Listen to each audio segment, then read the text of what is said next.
and then they see that they have metal too. Like that's the biggest amount of metal I've ever seen in my entire life. Nuts. Brutal.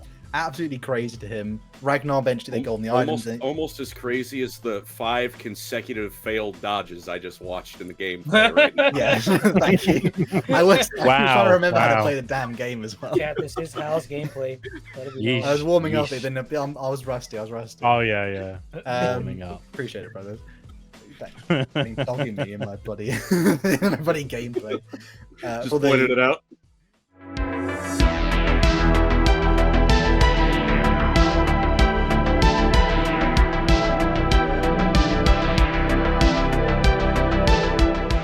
Hello, ladies and gentlemen. It's Lorecrimes. G'day. How's it going? The brethren. Wolf. The brethren are all gathered. It's been a few weeks, isn't it, since all 4 of us have been in the same video call. But in real life, not so much. Would anyone like to introduce today's episode, though? Because this one is probably quite relevant for what will be the upcoming future of Warhammer 40k for the next at least 2 or 3 years. We're doing the biggest goat of the best chapter, right? The boy himself. Yeah, kill this man. Going around the block, though, should we ask people in the group, how they feel about Space Wolves? Colin, I feel like you have some good opinions. Oh yeah, I love them. I love how they get to get away with whatever they want, and then the authors pretend that no, they totally didn't. Look, this barren moon got exterminatus. Oh, the consequences are sure coming. Oh man. That being said, I would be a space wolf if I could, because they have booze.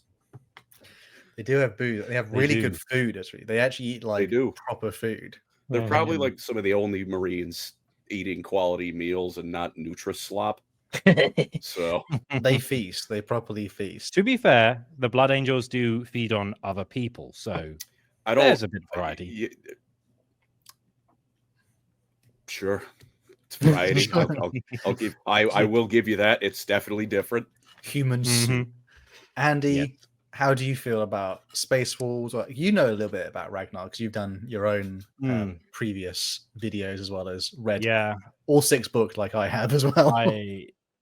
I read all 6 books in a 3-day span. It was a lot. But yeah, I do like the Space Wolves. There's some really cool characters that people don't know about. They have like kind of cliche ones like this guy was raised by wolves. And it's like, was he now? What other crazy ideas have you got? Oh, this guy's called something wolf. Whatever ideas have you got? Not many. So yeah, they're kind of fun. They ride on wolves. They drink beer. Lucas the Trickster is fun. To set up, we will have a proper complaint about that later on in this episode. There's a particular scene that really makes me want to smack my head and, like literally wants to blow my own brains out how crazy it is and dumb. Eli, how do you feel about Space Wolves, my brother? I'm just going to say it. I'm coming out. Space Wolves are my favorite Space Marine chapter. It's official. And I'm not ashamed. I'm not ashamed. I know who I am. I'm proud of who I am. Sen gets a refresh. He's all of a sudden a born again Space Wolf fan. Crazy. Look, times were really tough in 8th and 9th and 10th edition when Space Wolves were just primary Space Marines with the name Wolf on them. But we're coming back, baby. We're coming back. Space Wolves have cool lore. They're probably the most seething and rage-inducing chapter in the whole community. It's really funny to watch people be angry about how much they win. It's like Ultramarines, except I'm people. More funny. Yeah, it's yeah, but the Ultramarines are cool when they do it. It's different. Well, the same kind of cool though. Space Wolves have cool characters. They had cool models, and now they have cool models again. They absolutely mogged the Blood Angels chapter. Sorry, Blood Angels bros. This is what a real Space Marine looks like, baby. They're ludicrously OP in the lore just because, similar to the Ultramarines. It's funny when they do things like one-shot Grey Knights and whatnot. And like Colin said, they kind of just get away with everything, and it's funny. Well, I'm hoping there's one thing. Go ahead, Colin. Go ahead. If there's one thing, speaking of, we can all agree on, it's that Grey Knights players are on suicide watch right now. Yes, we are. Oh, I literally don't play them now because it's painful. I play Thousand Suns, World Eaters, and Grey Knights. This has been a very mixed bag recently, but enough with that though, because we have 2 yays and 1 nay for Space Wolves. I'm hoping to change Colin's mind and all the people listening who are like, "Oh, Space Wolves are literally arse." Can't swear too early in the video. I just realized.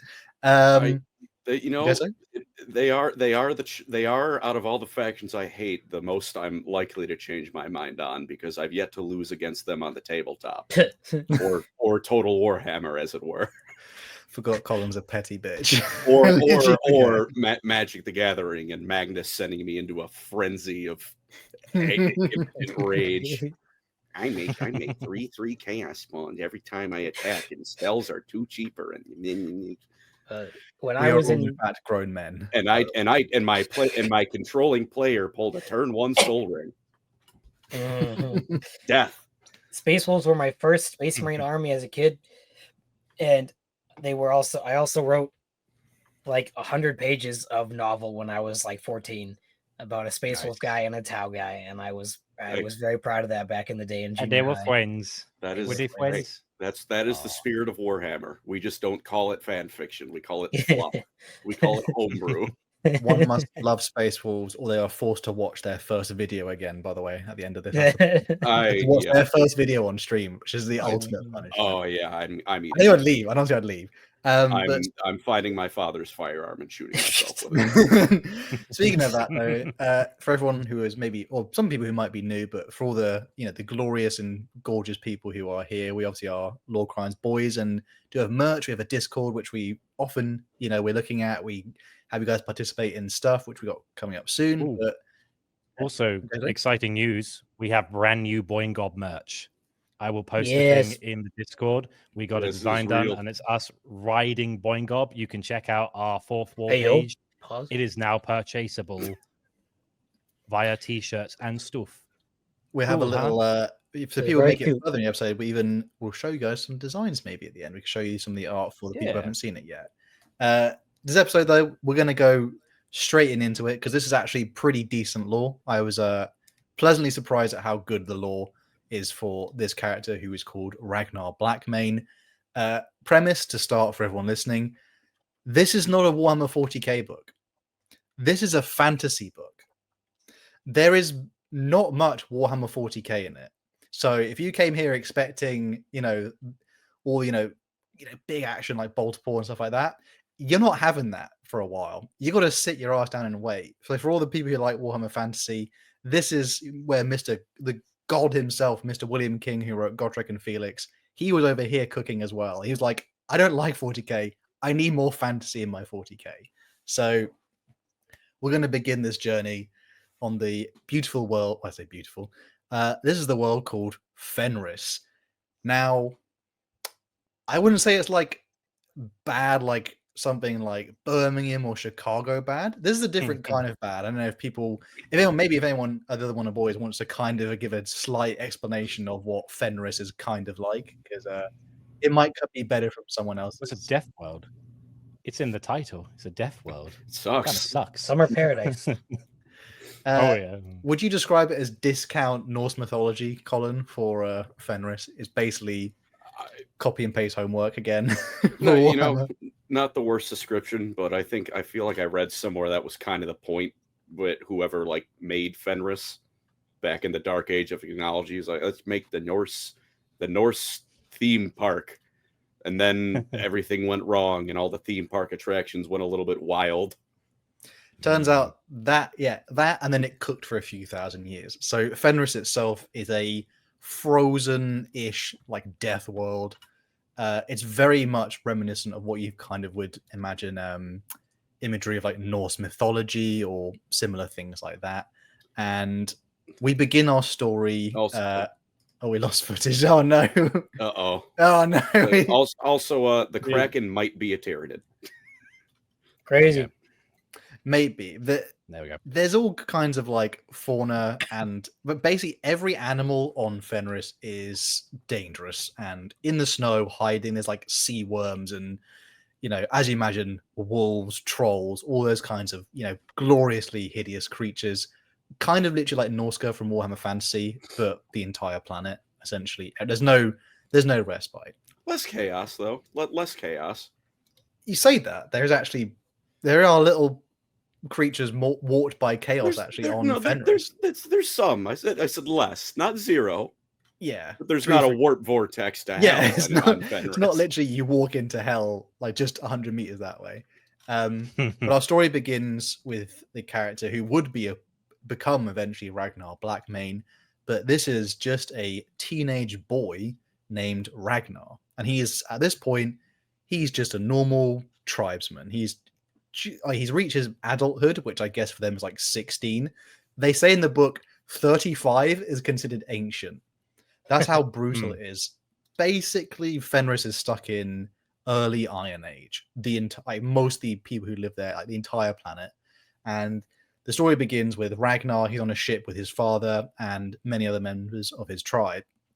And they're transporting this very large stranger who, because again, they don't have the knowledge of like there's even other planets. They just call him the wizard, or like, they think he's a magic boy. He's obviously quite large. He's got, cloaks and hooded up. And this guy says, like, if you take me across the sea to where I'm trying to go, I will give you a gift. And they're, the tribesmen are like, yes, believe the wizard. Literally Gandalf's on my bloody doorstep. So it begins though when the ship, because obviously it is Fenris, they are in the middle of a raging storm and they are attacked by a sea dragon. And this straight up just eats people like off the top of the ship.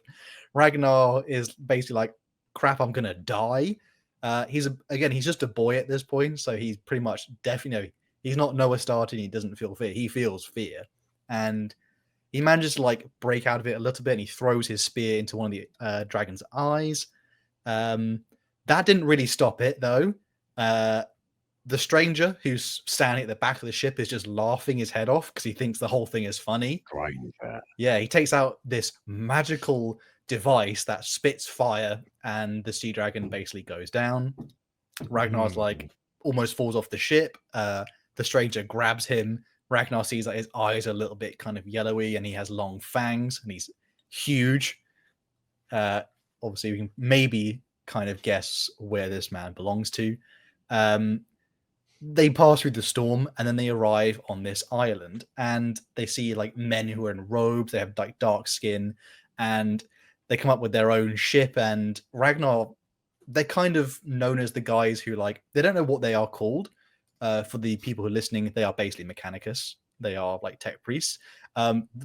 In Fenris, they're just known as the guys you just don't fuck with because they have like metal towers. And Ragnar, for the first time, like it looks like a very tiny mine, and it blows his mind that there's a building made of stone.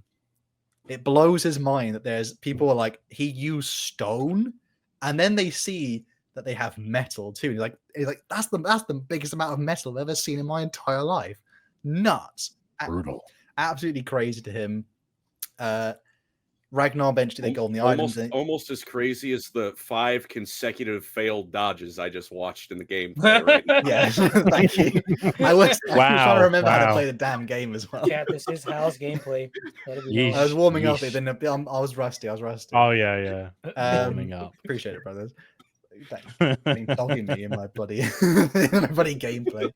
Just pointed it out.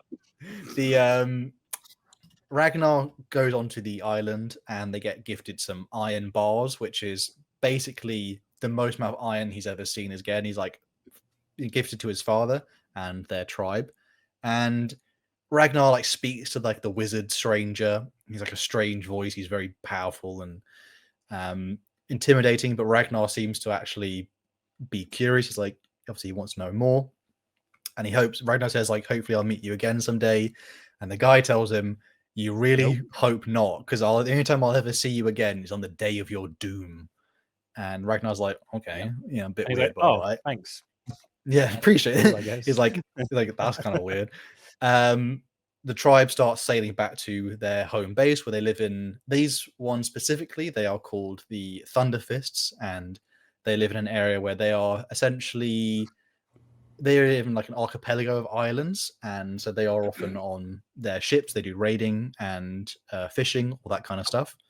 And when the funny part, like when they're heading back, they hear like a rumbling sound in the air, and all the tribesmen, even like the fully grown men, just like shit themselves and then they see like a bird of metal flying overhead, and they're like, "What the hell is that thing?"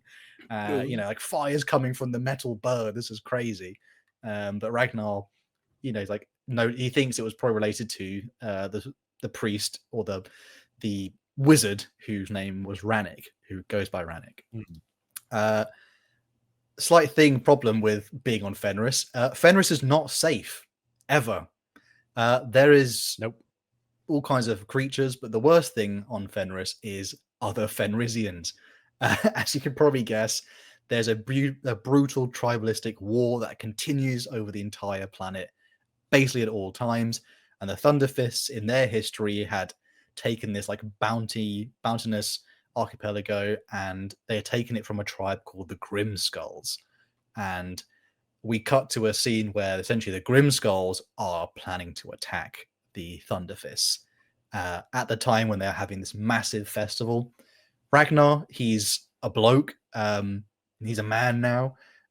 He's got a girlfriend. He does. He's pretty big. He's pretty big up there because he threw a spear into the sea dragon's eye, so his name will be added to the sagas. And he's like, man, I'm gonna be immortal. All the girls like losers. Ooh.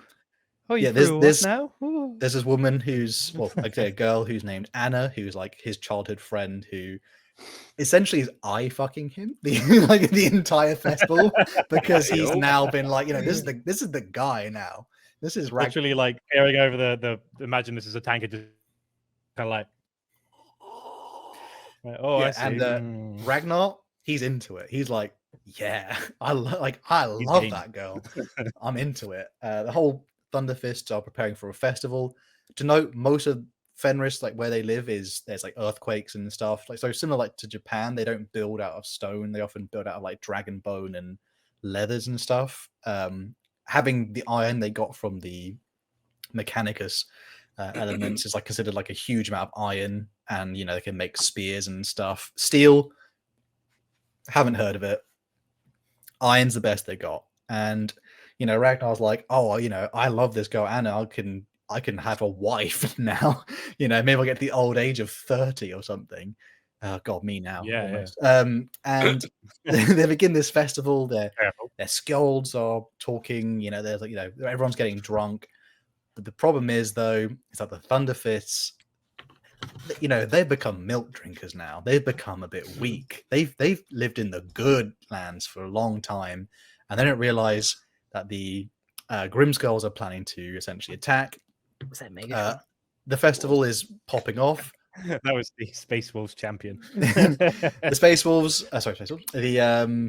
The Grimskulls like infiltrating like slowly around the camp as the festival's going off. Ragnar and Anna disappear into a tent. Things happen off screen, fade to black. My boy, they have a kissy. They have actual, if he lives, actual Space Marine who's been with a woman, crazy. Kissy. He's like couldn't be all of them. He literally the Space Wolves are like particularly one of the chapters who tend to have like actual lives. Like even what's his name? Big Four fella, Aryak Rockfist. He had like a wife and kids. The Canis Helix before he became a Space Marine. He was just like he was so burly. They're like, doesn't matter, he's an adult, he'll be fine. But yeah. So absolute king. Festival's going on, everyone's drunk. Ragnar's like, I'm gonna be, be crazy. My dad's chief. I love my dad. I'll be chief one day. So I, got a wife. It's gonna be amazing. He literally says, this is the best day of my life ever. I'm having an amazing time. And then the Grimskulls attack, and there's one in particular called Strybjorn, who is essentially the same age as Ragnar. He's another youth, but the Grimskulls have been roaming in like the crappy lands forever, and they've come back for revenge like 20 years on, which they say is ancient because it's an ancient beef. And Strybjorn is like, I'm here to kill. I'm ready to kill these weak Thunderfists. They charge in. They start killing people. it's pretty common in Fenris that when a tribe, they kill all the men, they take the women and the children, then they basically incorporate them in. Happens all the time, and now it's like real history. It's going to happen to the Thunderfists. Ragnar runs out, all the Thunderfists run out, and they know they're not going to win. But it's you fight dying for the All-Father and Mr. Russ himself, the god Russ, and the battle's pretty fierce. Ragnar is no slouch.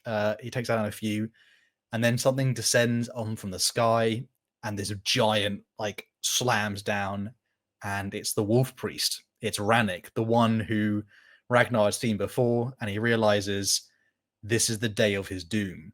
And he realizes Rannick is just not interfering; he's just watching, and it kind of creeps. There's a whole bunch of them. Just the Space Wolves are just not watching at all. In fact, he doesn't even know what that even a Space Wolf is at this point.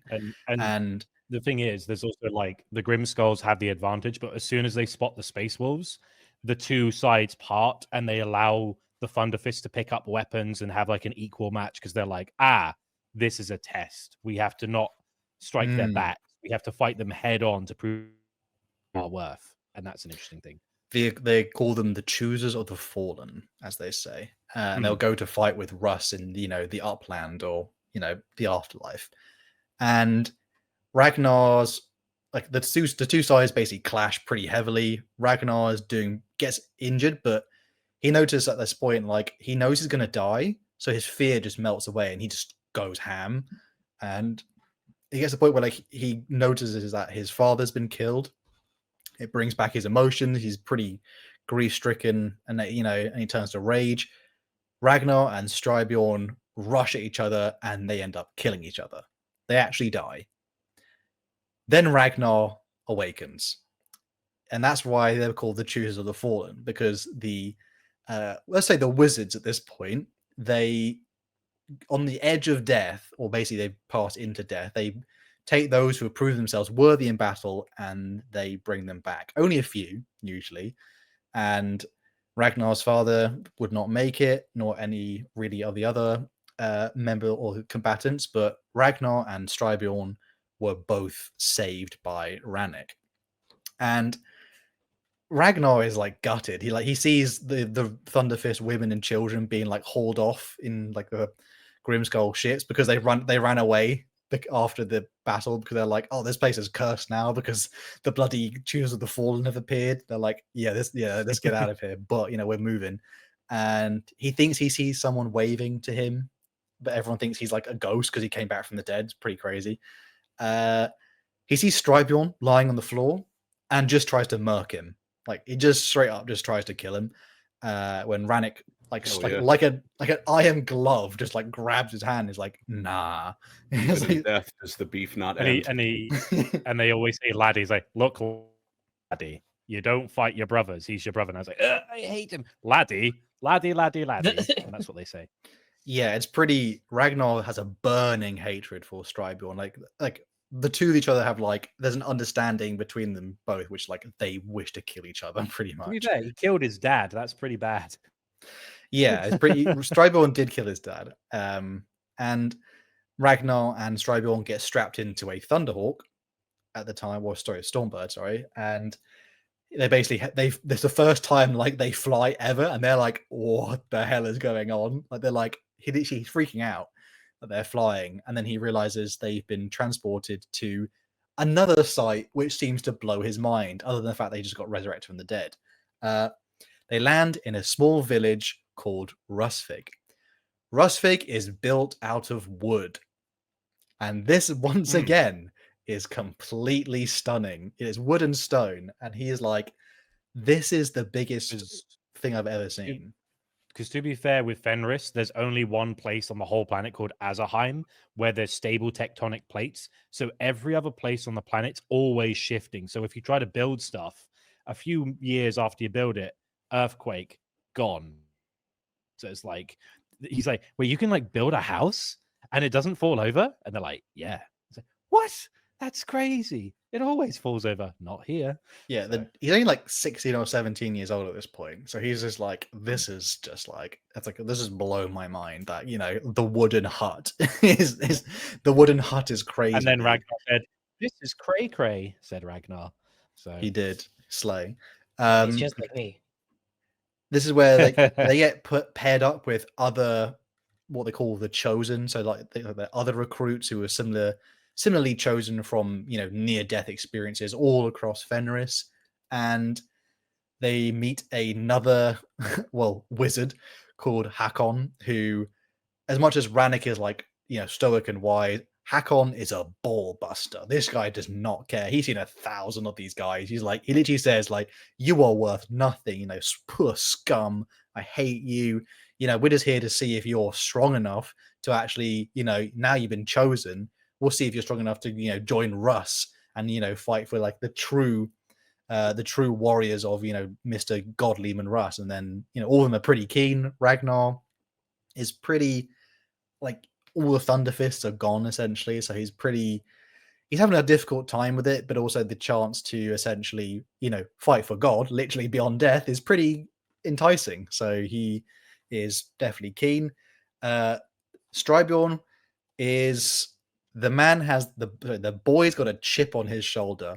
He literally says to the to Mr. Ballbuster Hakon, you know, Mr. Space Wolf, you know, like, yeah, I'll take you on. When the Space Wolf says, like, the Space Wolf literally yells, anyone you think you can take me? He's huge, obviously. He's enormous. And Strybjorn's like, yeah, I could do it, mate. He literally, Hakon gets out his chainsword, puts it in the snow before Strybjorn and says, go ahead, I'll just use my hands. Strybjorn like almost breaks his neck trying to like lift the chainsword up and like swing it. Hakon just dips side to side, and I think he just headbutts him, or he knocks him down so hard. And he says, "That's a cool guy," because any other guy that would have snapped his neck off, but that guy seems to be alive somehow, so therefore he might be worthy. You have an impressively thick skull. Well done. Yeah, he gets. It's funny because he roasts him the entire time as well. It's like this guy's an idiot, thinking he can challenge me. It did not go well for Strybjorn, but then again, after this, Ragnar and lots of the combatants, they all pretty much are just the same age, you know, they're young aspirants, and they're examined for like their health, examined for taint as well, and Ragnar doesn't quite know what that means yet. Taint examination? Taint examination. Taint examination? Well, he says he thinks they're examining for things like he doesn't know. Day has come, gentlemen. to any viewer who doesn't know where you're tainted, just ask your mum, ask your dad. They might be able to help. Also known as the zipper for initiated. Speaking of taint, should we mention some donations? Yes, please. Do not like the zipper. Not a fan. Not a fan of the zipper. First one from Donkey Man USA. Stream late due to Hal gooning the Logan Grimald's furry folder. Wow. We can always rely on you, Donkey Man. Thank you, Donkey Man. Yep. Once again. Number one. Smells like Stephen Cooper for $5. Smells like wet dog in here. Thanks, man. Thanks, man. Wotan. I don't know. Thank you for the 50 DKK. Your PFP looks neat. I don't know what it is, but it looks cool. Just got my first real paycheck in quite a while. Well, congrats. And I'm spending some of it on this. We appreciate it. How far I've fallen. Also, Danish kroner. Currency is Danish kroner. Wow. Thank you. Wow. We never know. We're so ignorant. Appreciate it. I have heritage there, actually. Stephen Cooper, again, thank you for $2. Also, Prosper was a good start. Prosper, I think. Wow. Yeah. We should finish the job. Angry Homunculus, you've sent me videos, bro, and I've watched them. I appreciate that. Do not leave it at that. Yeah, that's a crazy thing to say online. They're just Will Smith edits from I need to wait, let me get the message. They're just Will Smith edits for the Fresh Prince of Bel-Air, but the edit is just read it. Read it. Thank you. Stream late due to Hal building a Pizza Hut in his garage. By the way, Colin, have you considered the Moon Empress is a rabbit because Chinese mythology P? Wow. P. Maybe. Wow. I don't know. I don't know what P has to do with anything. Oh, Eli's dad. Dan Mason, not my dad, but thank you for the $5. The only thing Space Wolves are good for is they let me use the Vengeance for Prospero stratagem. Or is it respectable? Wow. But we still won. So. Well, I know who this is for. It's a prophecy. Colin will wear a green hat in 4 weeks. You're the 5 euros. I cursed everyone but Colin with forbidden knowledge last week, which will confuse at least Colin, if not all, in the podcast. Happy birthday, Colin. Please, I beg of you, it's 1L. It's also not his birthday still. This is his 15th birthday in the last 3 months. I think next week, though, has to be the green hat, by the way. Yeah. I think it was 6. Was it 6 weeks originally? I don't own a green hat. Well Fade will have it that you're about to. Nimrod the Ape for 55 Canadian made it to the stream. Woohoo! Glad you enjoyed the art, Colin. I'll make sure to follow those voices in my head if the urge to draw more art pops up. Please. Nice. Man of culture. Which art is always good. Pregnant. Baby. Join the Discord if you want to see Colin pregnant. That's a hell of a sentence. Hell of a sentence. Yeah, bad sentence. Can I say briefly before that, the guy who did draw Colin pregnant, excellent use of free will. The guy? Singular? Sorry, the gaggle of You're all heroes. You're all heroes. One of excellent use of free will. We really like the art. If we could get, I mean, like actual Lorecrimes related art would be really cool. But I will take the pregnant Colin art any day. So we'll make a pregnant Colin mini that you can buy. That'd be great. Anyway, Alexander McKay. No, maybe we don't need that. Wolf, who wolf the wolfiest wolf to ever wolf? Wolf. Very on point. Very Canis, what's his name? Is probably the wolfiest wolf guy. Can someone do this in the Dracula? Canis Wolfborn, the guy who was raised by wolves. The guy who beat us. Not the Nosferatu voice, please. Can someone do this in the Nosferatu voice? I don't know what that is. Like Count.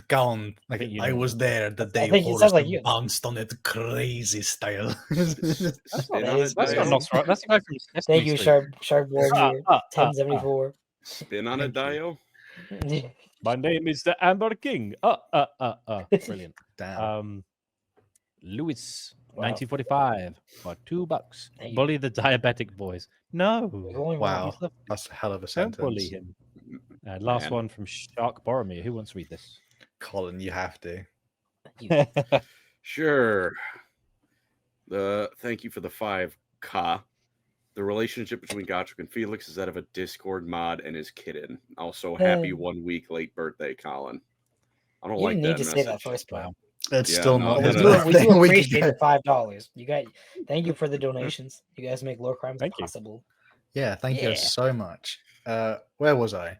Yes. At this point, they're in Rusvik, and it's pretty this is more stable. It's not quite like where Ragnar's from. It's very mountainous, which he finds quite daunting.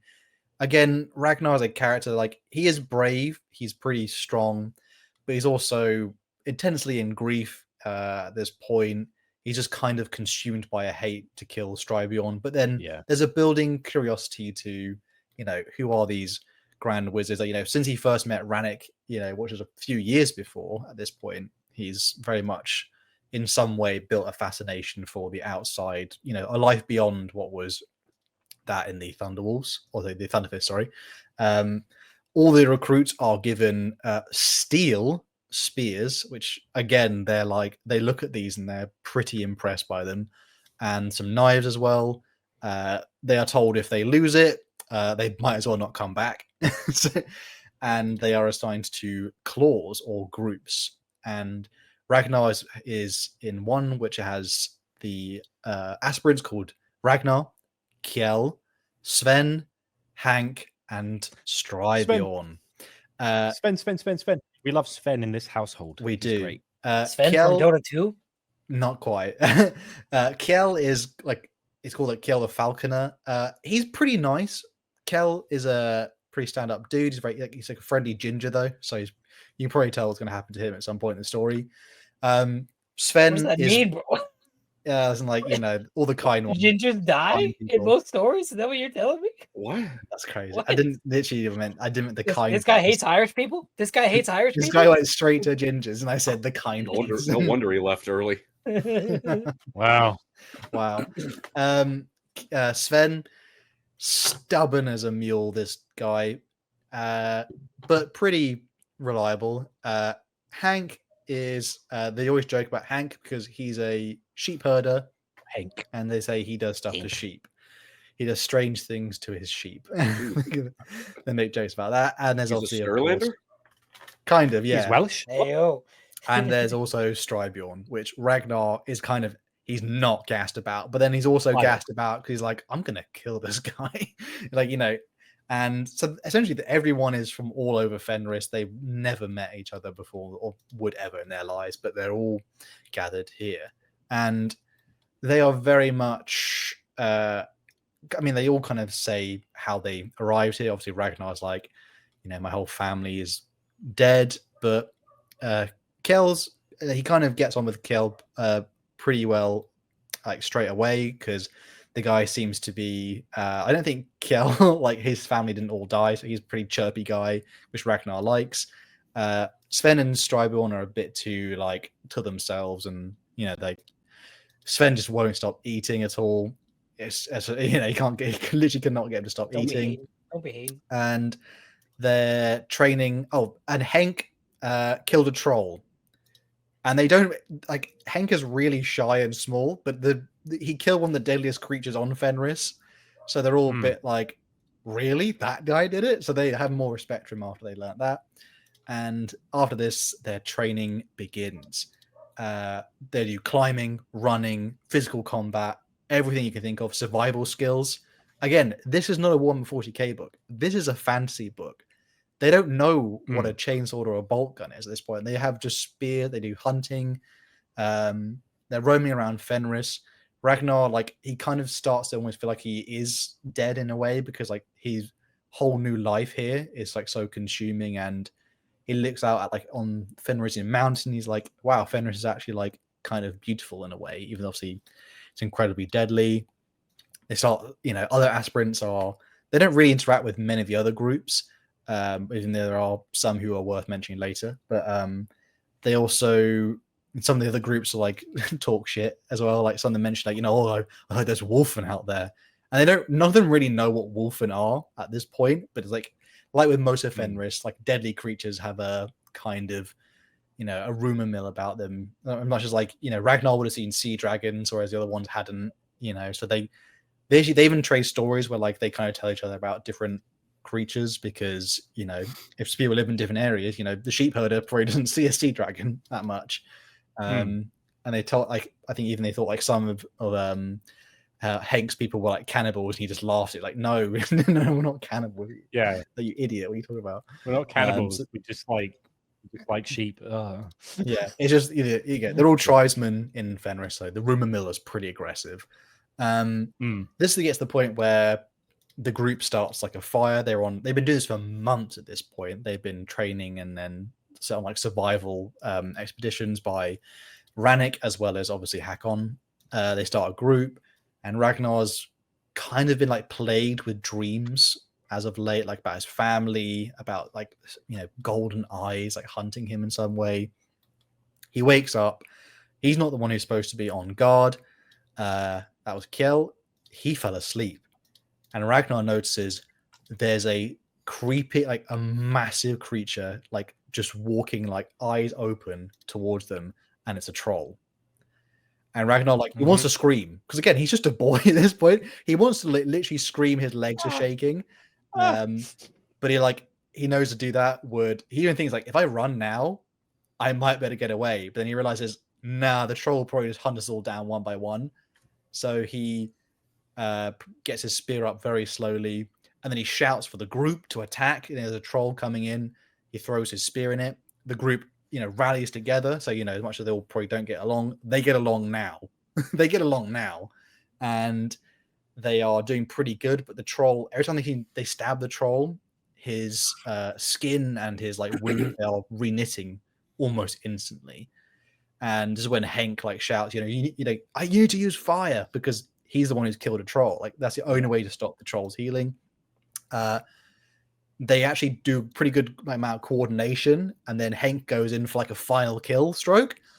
The troll grabs him, puts his head in his mouth, bites his head off, and then uses his corpse as a club. It's so over. Henk, the sheep herder, is now a weapon. Or Henk.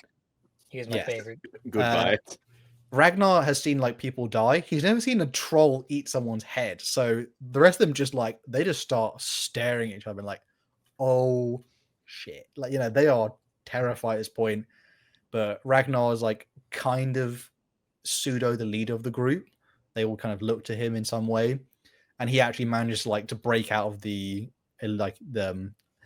fear first, and he like screams for them just to they run to their fire, they throw the fire sticks, so they burn the troll. They don't kill the troll. This isn't a hero story. They are just boys with a few steel. Like the troll is unkillable to them essentially, but the troll gets scared away. It just holds the body of Henk and then it runs into a lake, and they don't see it again. And that's because apparently the trolls that's like they live underwater, so they literally like, do we go get the body? And they're like, what do you mean? Snack. How are you going to like? Yeah. So that one went pretty bad.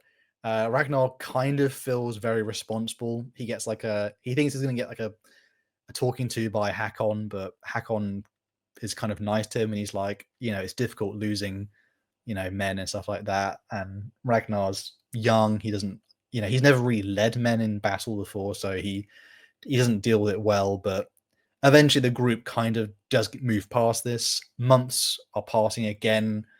It's like another life. There's a funny scene where, he's like, nice Kjell, the friendliest recruit in the entire village. He's still alive, and they get into an altercation in the mess hall.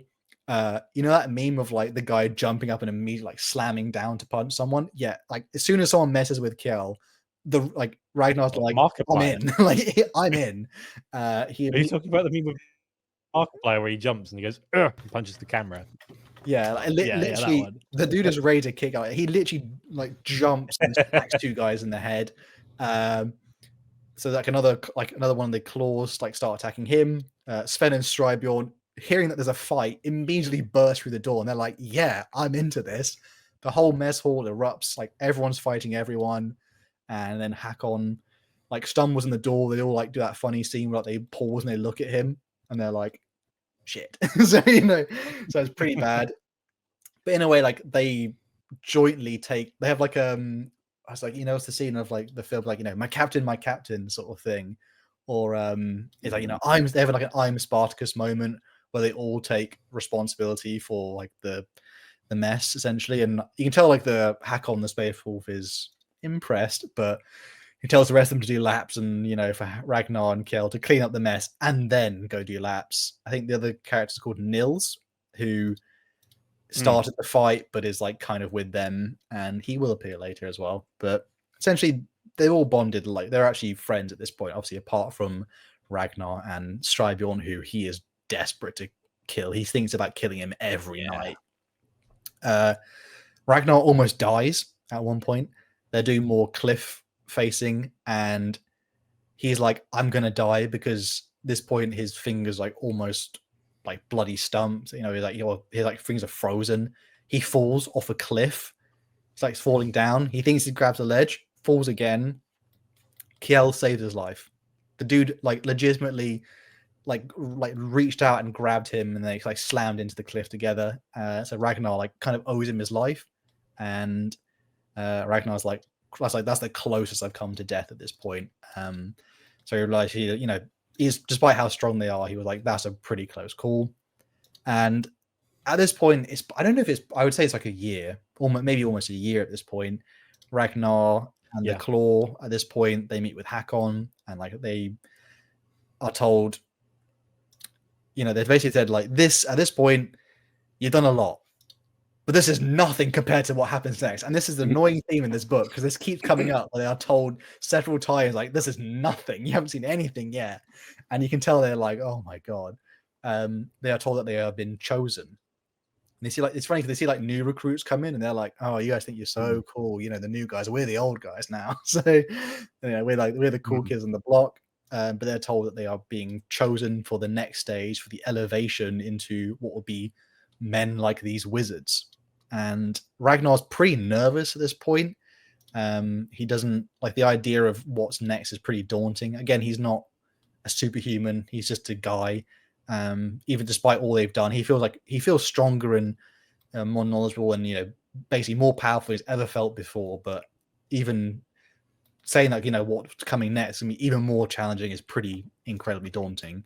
And then there's something Hakon makes an offhanded comment about there's this Gate of Morkai, and basically at this point the claws are disbanded and they will go as like one big group of the recruits. And then Ragnar's like, I can kill Strybjorn now because I'm no longer part of the group. I'm gonna kill this MF. And the group go into another Stormbird. They fly again, which blows their mind. And then they see the Fang. Would someone here like to explain briefly kind of what the Fang is, just for the uninitiated? I see monastery. Monastery in a mountain with pretty much tiers. Yep. Maybe explain like what is a fortress monastery for? Because at this point, even Ragnar doesn't have any clue what that is. Though it's the home of a Space Marine chapter. They're all their gene seed and their prayers are done, and they got all their weapons and relics and all that nonsense, and all the the Space Marine finery, which in this case means feasting halls and whatnot. Yeah. To be fair, the Fang is probably the most detailed one that we have of all the fortress monasteries. Yeah. You can just look it up and it'll tell you like what all the floors have. It's literally like a fortress mountain at this point. It's pretty, again, like, remember to Ragnar and the group, they think like the little wooden village was the most impressive thing they'd ever seen. So then they see the Fang and they're like, and then they see this like 80-foot statue either side of just the entrance with like a big shield and a sword, and they're like, oh shit. Yeah, this is bowel quivering levels of like, I just can't comprehend the scale. It's pretty incredible to them, and like they're pretty at this point. They're gassed. Like Ragnar's pretty excited. He's like, "Yeah, we're gonna be joining with like the people who like fight with Russ and stuff. This is amazing." Just obviously for even the Fenris tribesmen, they know of Leman Russ, but again, it's like told through their like skill through like myth and thing. They think they don't really know much about him or like anything else beyond that. And bear in mind they have an oral tradition. Wink, wink. But no, like they talk about stories. They don't have anything written down. It's like stories are told from generation to generation through a skald, who are the people who like, do you want to hear about that time we dunked on Magnus? It's like, do I? I want to hear that every day before I go to bed. I'm 7 years old. I'm about to go fight in the wars with the tribes. Great. I need to get a good story in me. And yeah, like Fenris is harsh enough as it is, but just like, yes, Skalds are more detailed in the Horus Heresy series, but they're quite interesting. They're pretty, it's pretty considered quite like Skalds the only one who like they have like grey hair in like normal, like they're the only ones who like don't fight. They're usually spared and they're allowed to get old because obviously they're pretty impressive. Killing them is probably a big taboo. They enter into the Fang. They see other men like Rannick and Hakon, and they're like, "Wow, this is like incredible." They see like proper tech priests now that they think is similar to the ones on the island that Ragnar saw many years ago. He sees Rannick again, and Ragnar's kind of happy to see him because him and Rannick slightly have a bond where Rannick is very sympathetic to Ragnar because obviously you can tell Rannick has been through exactly where he's been before, and he likes the curiosity of Ragnar. Ragnar always asks questions. He's a bit smarter than the rest of the group in some way. Like they're not dumb, but Ragnar's obviously, he's a bit more of a strategist compared to the brawler that the rest of them are. And they start descending deep into the Fang. Again, it blows their mind that you can go this far into a mountain, let alone it's like 80 stories high or something. How many pickaxes did this take? And it's like, no, we have like this, and it's just like a gigantic boring machine. Like, they're seeing a lot of things they don't. Like they're hearing things like, well, obviously we understand what it is in 40k, but they have no clue like what, like they're thinking like, what does a servitor? They have no idea what those things are. They're just kind of they understand it in their way, in which is like, oh, it's magic. And the funniest, I think it's like one of the funniest scenes in the book is Rannick takes the aspirants, who are about, I think 20 strong at this point, and they go up to this little like hole in the wall. And then they think it's like, oh, this is where like, am I gonna die here? It's an elevator.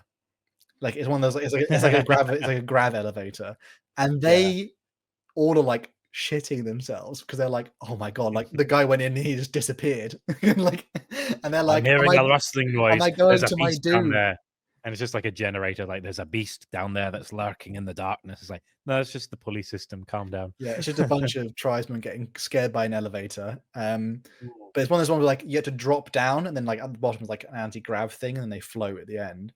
Ragnar falls down, and then he starts going like wee towards the end because he's enjoying it. So, he lands on it, and then I think Kjell or something, or Sven. No, Kjell is like, that was so much fun, and then he hears Sven coming down. He's like, move it. Sven would literally crush him if you land on him. They all potentially roll out, and they're all like giggling at the end, and then it's serious time again because, for God forbid, because now it's time for the Gate of Morkai. The Gate of Morkai is a challenge. The whole group, Ragnar particularly, feel like there's something strange about this literal, like almost gateway that's deep inside the Fang. And essentially Rannick says, who wants to go first? And surprisingly, Ragnar, out of his own mouth, said, I'll do it. And he's like, why did I volunteer first? This is a pretty crazy scene because I don't think every chapter will ever do this, but the Gate of Morkai is they check them for like taint and chaos. This is a test of the spirit. So Ragnar takes a step through this etched gate, and he falls unconscious. He sees 3 old men distantly who look like space wolves slightly in the distance watching him, and then he gets put through these trials.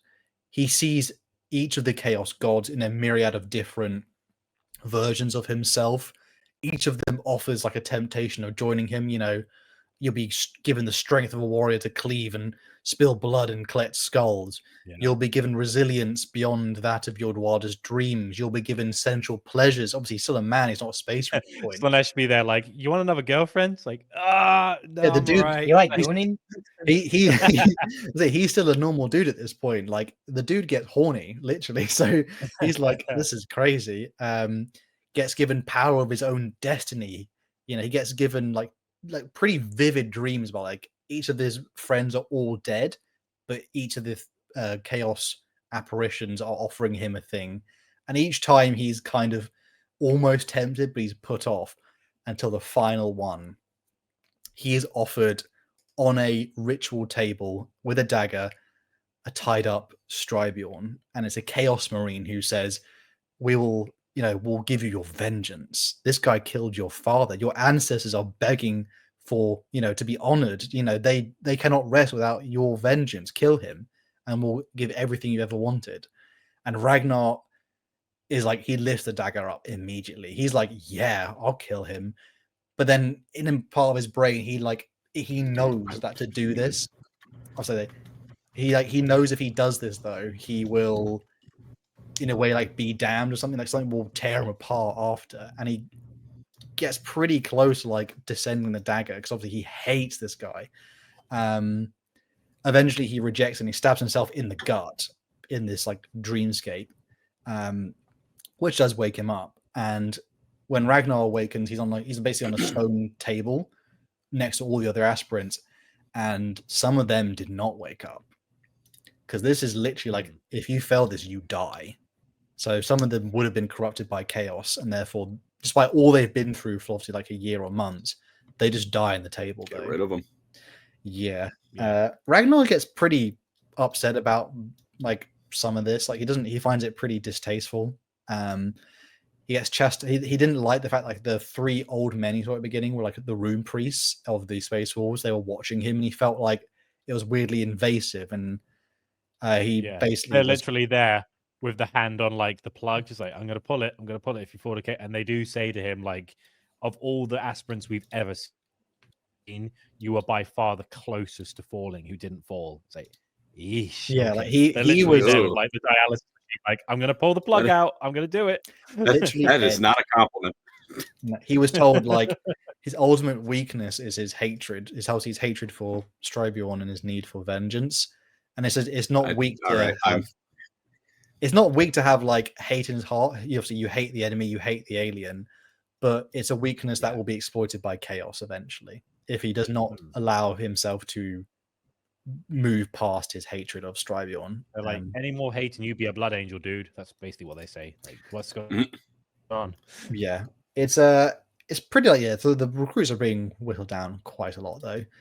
Before we do the next grand donations, there is like a small lore drop, which is Rusvik is not the only village. There's like 3 other villages, they say, like on the Fang. So the amount of recruits that come in is a lot. I think there's actually millions of Fenrisians out there because, the amount of recruits you like whittle down in each like part of the process is obviously pretty crazy. Before we go any further though, obviously we don't know if we had any more donations up between that though, but if we do as well. One from Bunny Cop for $10. Thank you. Me, I'm not going to listen to any Wolf books. Hal, William King wrote this. Me, I will listen to one book. Good to hear you guys again. You make my work pass better. Thank you. Appreciate it. You shall listen to the Space Wolf lore, certainly. Consume. Baneblade, thank you for the 750 ISK. I know this is off topic, and I apologize, but the new official Night Rain trailer is literally an Evanescence Bring Me to Life AMV, and I had to share. That sounds awesome. Absolutely huge. How many AMVs are there of that song? Unlimited. There's millions. Back when YouTube was verdant and new, I did a Within Temptation AMV. Fun bit of lore. Huge. Which is like a Andy AMV. This is huge. This is huge. Yeah. Final Fantasy Advent Children, I think. Yeah, and Metal Gear Solid Twin Snakes. Ugh. Back in the day. Yeah. In this trailer. It wasn't even a meme. That's awesome. Is there any more? Should I continue? Nope. That's all we got. Appreciate it. Thank you very much, brothers. I appreciate it. I'm hoping everyone's locked into the story at this point because I wish I could get across how good like a lot of the normal interactions are with characters. It's very hard to summarize. Again, this book is quite long, but there's a lot of really good moments. And again, Ragnar himself as a character is again, he's still young, but obviously you can tell like he genuinely cares about like other Space Wolf aspirants as much as other ones probably don't, and he is consumed by his like need to kill the guy who literally murdered his dad in front of him. Understandable. Selfish. That's crazy. Yeah. This is where the recruits now they essentially get a massive lore drop. They are told by Rannick, who is like, everything you know of Lehman Russ, it's it is so much more than that. This is officially where the Warhammer 40k begins. They are told that Lehman Russ is a son of the All-Father, the Emperor, who sits on the Golden Throne of Earth. Russ was a Primarch, and he united Fenris in ancient times. And they are told that those who are worthy will battle humanity's enemies across not just Fenris, but across the stars. The fact there are other planets is crazy to them. They also learn like those who will be worthy will undergo this process, and they learn about things that are the Wolfen, which obviously for them is just a rumor, but they learn like that's a real thing. And they are told that they will next drink from the cup of Wolfen. Now this part really annoys me. Andy, would you like to explain why the Wolfen part is so dumb? Well, I don't know. I mean, that seems pretty easy to me. You got a Canis Helix gene. You got a gene seed implantation. You drink from the cup, and you become a wolf boy. What's not to like? I don't know what you're talking about. It's so annoying because if they drink from this cup, which has the Canis Helix in it, which is like the special ingredient to help them transform into Space Wolves. It's like the catalyst to activate their gene seed, basically. Yeah, it's not the full stuff, but they are told like these creatures that are like hybrid men and wolf. They are not called Wolfen because they look like wolves. They are called Wolfen because long ago when Lehman Russ was they are called Wolfen because they are named after a dude. This dude who was beaten by Lehman Russ and he joined him as one of his guard. And when Lehman Russ was found by the Emperor and he was like, I'm going to unite all of you, we're going to battle and we're going to wage war across the stars. And everyone was like, yeah, that sounds amazing. He was the one dude who's like, I'm going to kill Lehman Russ. I've hated him the entire time. So when he drunk from the cup, Judas. When he drunk from this cup, 10,000 years ago, his hatred of Lehman Russ betrayed him. And he turned into basically it reflected the heart within and he transformed into a Wolfen. And the guy's name was Jarl Wolfen. But that's why they're called Wolfen, because they're called like betrayers of Russ, essentially. Not because the GW strikes yet again. I know. It is so stupid, but it's because I love Arkan Land. They cannot control the beast within, essentially, that comes from drinking the Canis Helix. Ragnar, they get like little sticks, and they basically have to, from 1 to 16 at this point. Ragnar's the last one to drink from the cup, so he sees every single one of them, even Strybjorn, and Sven, and another one called Nils and Kjell. They all drink from the cup. Fine, they all expect it to happen straight away if you're evil or something. And then obviously Ragnar's last. He's like, oh god, why me last? Why me? He drinks from the cup. He says it doesn't taste of anything. And then he's like, nothing's happening. This is okay. Nothing happens, but they all the aspirants literally go like, you good? Yeah, you good? You good? Yeah, I'm good. You good? You good? Yeah? Huh? Oh, that one's so bad. But then... Yeah, then they start to feel a bit hot under the collar. They get locked within cells. They realize Ragnar's initial thought going into this area, it kind of looks like a prison when he first went to the Gate of Morkai. It's kind of prison-like. It is a prison. Low-key, little prison, as they say. They're all locked in their cells, and they, over the coming week, really start to feel it. Their vision gets better. Their nails grow and they harden. His hearing gets to the point where they go through Space Wolf puberty, basically. Yeah, they get more hair. They get bigger. He hates Ragnar hates it because he's like, my skin is so sensitive. I can smell way too much. And there's this inner demon beast, this inner wolf, literally. I know that is essentially battling for control over them. Their primal instinct is way too high. There's a funny scene where the Space Wolves just drop a dead deer in there for them to eat. Ragnar woke up first. He's doing all right. Monkeys, basically. He goes out first. He sees Strybjorn, who literally is proper, General Grievous level running towards him. This dude is he's obviously lost a bit of control.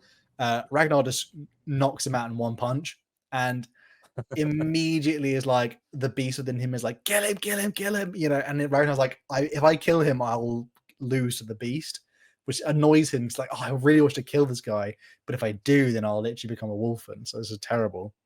It takes every ounce of him not to do it, but he just eats some of the dead deer and then runs back into his cell. Meanwhile, the other ones wake up. So dude just he managed to get through it though. But at some point after a week, he feels pretty good. He feels strong, powerful. His body is transformed. He's broader. His every sense is enhanced. Some of the aspirants, they just died. Some of them pretty much were dragged away by the Space Wolves and obviously taken it back and shot because they just didn't make. They lost. Man just literally got bambied to the game. And then we have a part where essentially they're all lined up again. Ragnar's looking across the group. Sven, loving it. He's loving the transformation. Strybjorn's he's even more of a pissed off Aggie teenager. He's grimmer than ever. Grim skulls, grim. Unfortunately, Ragnar sees that Kjell is not looking so hot. He's not. It looks like he's scratching his wrists to the point of like they're bleeding, and he looks like a little bit feral. But he's still there, so Ragnar is a bit worried for him because obviously that's like his best mate at this point. The whole aspirant group are then told, like, once again, this has been nothing yet so far. The real tests are yet to come. For goodness sake. But they're told, like, this will be the last proper test, though. Ragnar and all the survivors are taken to a Thunderhawk, and they are thrown outside. One by one, they are thrown into the wilderness of Fenris, and they are told, make it back to the Fang. If you don't, you're dead. Rip Bozo. Yeah, R.I.P. Bozo. The Ragnar, like, they're given some pretty good gear, though, as in, like, they're given like some clothing that's like pretty damn warm, but nothing else, only clothing. And yeah, I think he gets like a piece of and flint, a little, I think. Or he finds a piece of flint pretty early on, but they do have little they all have a unique necklace with like a rune on it, and like each of them has like a unique carving rune on their necklaces. And they essentially at this point just told, make it back to the Fang. And Ragnar, using all this, he's not the boy he was at the beginning. He has all these survival skills. He's grown throughout the book, and he's smarter now. He knows exactly what to do. He finds, which I like what William King does in the book. He finds a way to make it so, like, he actually explains, like, he immediately finds some flint. He crawls up trees to find eggs and things, and then he at one point sees a giant wolf, a Fenrisian wolf, not just like a normal wolf though. It's on those big MFs that like Liam Russ sometimes used to go around hurting Magnus with on Prospero. He sees one, but this one's an old wolf. It's like got grey hair and it's injured. Ragnar manages to kill it. To be fair, he thinks he's like, I'm totally him now. I'm the new guy. So he thinks he could take it pretty easy. He finds out the wolf was a lot stronger than he thought. It's despite how powerful Ragnar is now. But he does manage to eventually kill it. He skins the wolf and like wears its black mane as like its like kind of fur. And bear in mind, killing a Blackmane is like a really big deal. Like the only character who's done it since is this guy Ionoth, Kjarg Ionoth, and he's a Primaris, and he was a Primaris when he killed it, and even then he did it by the skin of his teeth, so he doesn't really think he earned it. That's how rare it is to kill a Blackmane. And again, that's why eventually his company would become the Blackmanes, because it's like, you killed a what? Yeesh, that's like the biggest game in town. Holy heck, that's a pretty big deal. But to be fair, he even says like, it was like an old injured one. So he didn't. It was a geriatric wolf. Yeah, he said he thought it was one who like he'd lost like a rival fight, and then he's pretty terrified of it. Like again, he's still a man at this point. He's not, he's not absent of, he's not like Astartes yet. He's enhanced. He's juiced up. He's been buying the major kill stuff, but he's definitely not crazy mention. Oh my! But he's definitely not. He almost gets killed doing it. He almost burns out doing it, but he does eventually kill the wolf, and he skins it. He uses like its sinew as like to make like a makeshift sling. He makes like a homemade spear with the flint. And he obviously dons like the wolf fur for warmth. At this point, Ragnar he's making his way back towards the Fang, and the Fang is obviously like in mountains. It's pretty high up, and he just like looks out and he says like, "Man, there's a stream down there. I can hear birds chirping." He's like, "Life would be pretty good here. Like I could just stay here my entire life, and I'm strong enough to live here now." And he has a thought like, I could just not go back to the Fang. I could just be a man. But at this point, he's too invested in a way in which he's like, I actually want to like know more about these men of Rust. Like I actually kind of wish to serve in a way. Like my life is more than just survival. He's as much as he would kill Striborn in his sleep, he hasn't done it because he has a sense of honor. And Ragnar he still hates Striborn to his very guts, but he's willing to be like, I'm kind of more into this thing at this point. So he said, I will go back to the Fang. He's getting close to the Fang. He can see it. And then he realizes he's being hunted. Something has been following him for a little while. He gets pretty close. He's like, he thinks he can make it to the Fang without a confrontation, but he's like, no, I have to face this. So he finds himself in a little enclosed area, somewhere that can cover his back, like a big boulder. Gets his spear, and he's like, I'm gonna and he starts a fire, puts it to his back so he doesn't like lose his night vision, and he's like, I'm gonna face whatever's hunting me.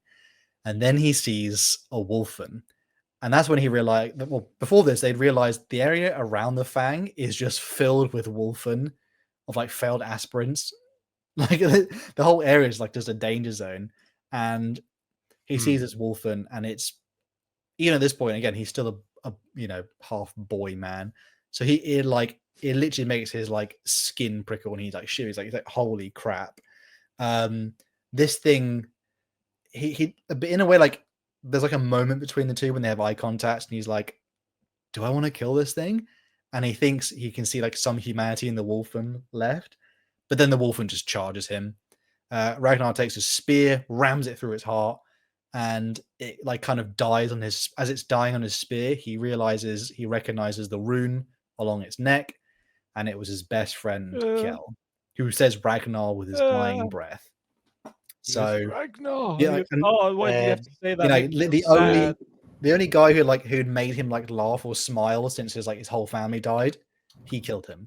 Well, that's depressing. Yeah, and he literally like. So I don't mind. Sven's better. He howls in like grief at this point, because he's like, I can't believe I killed my own friend by my own hand. He's pretty gutted about that. But the next we see like Ragnar arrives back at the Fang. He did it, and now it is time to Warhammer 40k.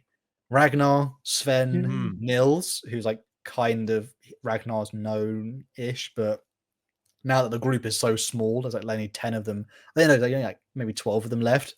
Some of the recruits, some of them didn't make it back. So they either got killed or decided to not come. And I remind, sometimes Hakon would just like execute recruits who were not up to snuff. He'd just be a bit like, useless. Yeah, just useless. Like, hate this guy. Some of them just murked. There was one funny bit in the book, which is like one night when he was back in Rusvik before the transformation stuff, one of the recruits who was on sentry, he just went missing in the night, and all the Space Wolves grabbed their weapons and went looking for him, because they're like, he got kidnapped by something and they couldn't find him. Yeah. So you mean you lost him? he probably got nicked by a troll or something. At that point. At this point, Ragnar arrives back at the group. So back at the Fang. Ragnar, Sven, Nils, and Strybjorn. He made it. They're about to have something even greater happen to them that they've done so far. Is there any more donors before I kind of start rounding towards the end? One from Shalaxi's Wetter Gripper. Oh my god, this is no. Thank you. Colin, do you want to read this, or would you rather not? Why not? Colin's burden to bear. Yeah, member for 7 months. Thank you, Shalaxi's What a Scripper. I seek to suckle Colin's insulin hole. Love you guys. That is crazy. Wow. Truly horrendous, but thank you for the membership. As a palate cleanser, I missed 10 seconds ago when I hadn't read those words. We got Bean. Thank you, Bean. Oh, I love Bean. Bean. Well, if you love Bean, why don't you read his? Oh, sorry. Bean, $5 in the 41st millennium. There's at least one Blood Angels AM being used for Imperial propaganda, and it works. I surely do. If there's one song that stood the test of time, it's "Bring Me to Life." Yeah, like Label Society, like blood is thicker than water. Beyond terrible brand. Name. Thank you for the $4.99. Nice squirrel PFP. First time catching the stream live. Well, welcome. Love everyone's content. Thank you very much. Always a pleasure to find another Colin whose parents got the spelling correct. Huge. Wow. One L for the win. Your parents weren't savages. Crazy. Well, thank you very much. It's Colin, 2 L's, because we got a idiot. Although I got told off by Alpha Bones recently. He was like, "It's Connor with an E, not an O." And I was like, "Oh." Sorry, that's also. I've just been calling you Connor for like a year. Should be with an O, but that's less egregious. That's I get that. We have another one from Main Event Virgil. Oh, one more. Yep. Main Event Virgil. For the €5. I'm taking a break from Expedition 33 to tell all of you to go play Expedition 33. Well, I'll check it out. It's really good. I've heard. Rob, the honest wargamer, has been raving about it. So interesting. I do want to give it a proper go. Where am I? So at this point, Ragnar and the group, they start to undergo they're told like after a month, they are told by like the tech priest that their transformation is settled, so they're ready for the next stage, which is they undergo the Astartes surgery. So re-education as well. Yes, this is the fun part here. So they're like cut open, like lovingly presented with Astartes organs and stuff, and like they're placed within them. Ragnar like describes it in the book as like it's quite their body is like really uncomfortable because there's basically an extra organ shoved in their guts at this point. But eventually, like it settles down, they start getting even larger. He says it's quite trippy because he's like when he's transforming, he's obviously getting taller. So he says like he feels like weirdly like out of sync because he's like, oh my god, I come at a new height now. They also get does anyone know the meme of like you inject like 10,000 years of knowledge into your friend's brain or for like 40k stuff? Oh, with the cat. Yeah. It's just like yes. Well, that's turns out someone took that a bit too literally. They have something called the Crown of Knowledge. They're obviously all been tribesmen at this point. You don't have enough time to educate them all. So Space Wolves have a literal crown that if they wear it, it literally injects like 10,000 years of Space Wolf history. I assume it's a bit like what is it from? I was gonna say the thing from X-Men, Cerebro. I was thinking like that bit where what is it? Vision grabs Ultron, just oh yeah. He sees 1 second of the internet and he's like, destroy humanity. This is must destroy humanity. At this point, Ragnar experiences the crown, and he's like, he sees the heresy. He understands. It's funny because earlier he was like, someone said like the word chemistry, one of the tech priests, and he literally went, "What the fuck is the word chemistry?" Like, he doesn't like that's how ignorant they are. What am I looking at? Chemistry. Yeah. He doesn't know what like that word meant at all. At this point, now he does. He understands like what Space Wolves are. He understands the transformation happening in his body. He learns of the entire chapter's history. Obviously, not every There's part this thing called puberty, young man. Yeah, it's not every part of it like sinks in properly, but as in it does over time. Like knowledge, like gifts of how their weapons operate. What is science? What is technology? What is, the history of mankind? What is terror? What is the emperor of mankind, not just the Allfather? So they get to learn so much about the entire, obviously they learn about, this is the actual point where Warhammer 40k is relevant in the entire book, and it's basically near the end. At this point as well, he starts to put on his first set of armor, which is a pretty big deal for him. He actually has an experience where they ask him to like have a rock in his hand, and he can kind of explains like in Astartes armor, he can like feel like the sensitivity of touch on it, but it's like fake in the armor. And then like he feels like he can actually cross like stones in his hands like easily. He's in his obviously full set of armor now. He's actually a space wolf kind of. The tech marine is like he puts the pebble in his hand and he's like, crush it, and he's like, what is it? No, bro, trust me. Give it like a. He goes, oh wow. He's like, yeah, this is going to take a bit of getting used to. Like, go easy. It's going to take a while. Yeah, there's the blades of grass through the armor, and it's weird. It's strange. There's a part here which is it explains like the whole thing of Ultramarines was like theoretical and practical. All of their knowledge right now is basically theoretical. So they start training with actually Astartes weapons, which is hilarious because they go to a gun range and Ragnar can't hit anything. He is terrible. Yep. And one because obviously he's like he knows how the gun works and stuff, but like And to be fair, to rub it in, the instructors was just like doesn't even look. It's like you get used to it. It's like, you'll live. Yeah. So he's pretty frustrated because he's been basically good at everything so far because it's all been like an offshoot of like tribal life. Now he's actually learning, holy hand grenade, guns and stuff like that. He's actually learning about chainswords and things. And there's another cool part here, which I don't think is in many other stories. Below the Fang, they have training areas, and they have different training areas which have different like flora and fauna. So there's one part where they're training in like a sweaty jungle on Fenris, but like in a cave. And they do other they do like deserts and they do other things. So there's the different areas, which again, imagine to them, they're like they know now what a desert is or what a forest is, like tropical forest, but this is the first time they've ever seen something like that in their entire lives. So it's pretty incredible to them. But also, despite so many, as in probably 12 of them getting to this stage here, it's still pretty dangerous. One of the recruits manages to shoot his own head off with the gun because he forgets about gun safety. Wow.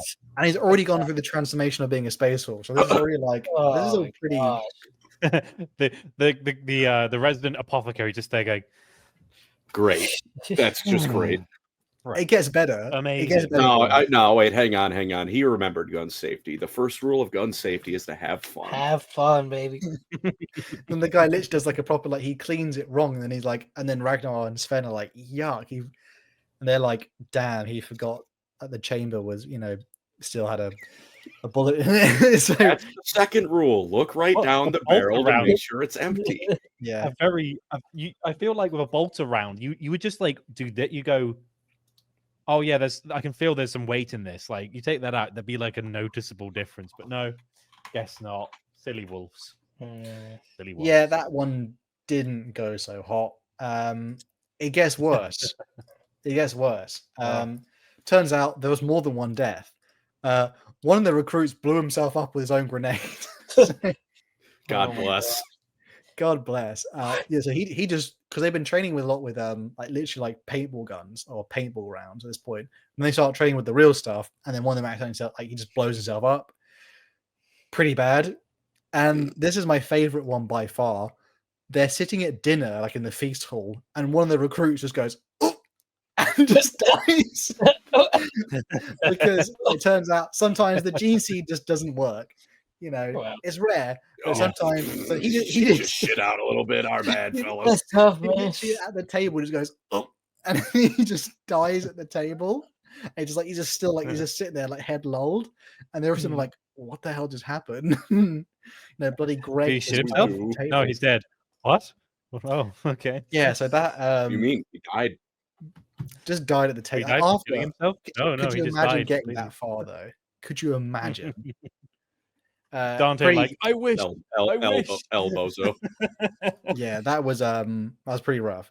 At this point, though, they've been training again for the months. I guess probably Ragnar's only 18 in some way, but he feels very different now. He's literally a space wolf. His knowledge is far beyond what he knew before.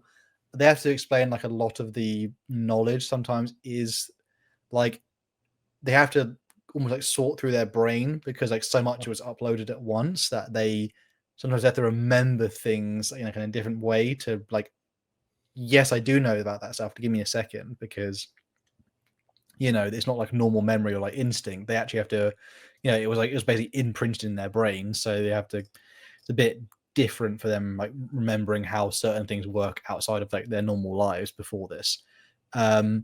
Ragnar at this point then has his next happiest day of his life when he is taken to deep within the Fang and he's asked to make his pledges to the chapter. And at this point, he's in. He's I'm so in. He can't wait to see more about the stars, the galaxy. He feels a sense of massive pride being I'm a Fenrisian and we're tied to this incredible chapter of honor and immense sort of like grandiose, like, we're saving humanity. Essentially, we fight for the the greatest boys ever. He feels incredible about doing this big moment in his life. They get drunk. There's a huge feast in the hall. They get, Space Wolves. Usually, Astartes are immune to alcohol and all kinds of toxins, but the Space Wolves are special boys, and they managed to brew a beer so strong that even Space Wolves can get drunk. And they're like, Yep. My mouth watered when they described this meal. They said like there's like a full-on like slow roasting section in there, like had like full-on chunks of like pork, venison, and beef, and I was like, bro, and beer, just like constant real beer. talk. Bit of a sidebar. If you fellas had the opportunity to have like Catachan roasted Tyranid like bits, would you give it a try? Just be like, screw it, give it a try. As long as it won't kill me. Then probably. I want to give it a try. Let me take a nibble. I'm a big food fan. So. I mean, will I die? Yeah, that's what I'm wondering. Let's just assume only no. One way to find out. But if you live, you'll become ripped, and that's the beauty of it. I wish that every day of my life. I'm always 6 weeks away from my perfect form. Okay, always 6 weeks away. At this point, though, Ragnar is very much, and then he catches sight of Strybjorn, and like he loses like all of his joy because again he just thinks of, I just need to kill this MF. I need to kill this guy. He's still consumed, like as much as his hatred is like, again, they've warned him about it. He's not at the end of one book, finish his character arc. He's still got a lot of work to do. The next part is like, I felt it's weirdly like tacked on at the end of this book, surprisingly, but just finishing up because obviously is just summarizing it briefly. They go essentially the Blood Claws and all their mission, like all their group. They are assigned their first mission, which is to go find like a scouting party on Fenris who just basically didn't answer the call back. They are with one of their older Space Wolves who I can't remember the name of off the top of my head, but this guy he's a long fang. So obviously, as Space Wolves live longer, their fangs get longer, their hair gets grey. This guy is an old Space Wolf, and to the point in which he every member of like his is it Sergeant Hengist? Hengist, that's it. Every member of his group is essentially they all died at this point, and so he's sent back to like Fenris to work on recruitment. So he's kind of all alone. Like imagine if like isn't it literally like for this guy, it's like a sad fate for like Long Fangs where like all their friends basically are dead at this point, and they've been waging war for centuries, and they're like, yeah, I'm ready to go because I'm literally the last one left. So he's not, this guy's like gigantic, like walruses, which is pretty cool. That's why they go with Long Fangs. They eventually find this like cave entrance, like something's quite off with it. But a long story short is they descend like deeper and deeper in, and eventually they find that there is a literal Thousand Suns Chaos Sorcerer on Fenris. Hengist, with a whole-on shrine. Like, how did that get there? That shouldn't be there. Some of the group was especially here. Some of the group was split earlier to like before they went in to call for reinforcements. Ragnar and Strybjorn went in with it, and this is a Chaos Sorcerer. They don't have a chance. They're just dudes with bolters at this point, though. Hengist tells like Ragnar and some of the others to like, you go, we'll hold them off. They start retreating back. They find like cultists and other crazy things like sort of attacking them. They're Space Wolves now, so they do munch them pretty easily. But eventually it gets to the point where Strybjorn gets injured. And now Ragnar's in a dilemma because he's like, he's like, as soon as he got injured, he's like, yes. But now he's also like, that's his Space Wolf brother. So it's like, Gorn literally being like, do it. Yes. Do it. Before we finish off the tale of Ragnar, there's any more last few donos, maybe just for. couple more edging us with Hal here in the driver's seat. Beam. Thank you. Space Wolves get 10,000 years of chapter lore beamed into their brain in the form of a little Dark Age edits. Amazing. Love it. Caleb. Good to see you, brother. Caleb Collins, $2, basically. Oh, $1.99, sorry.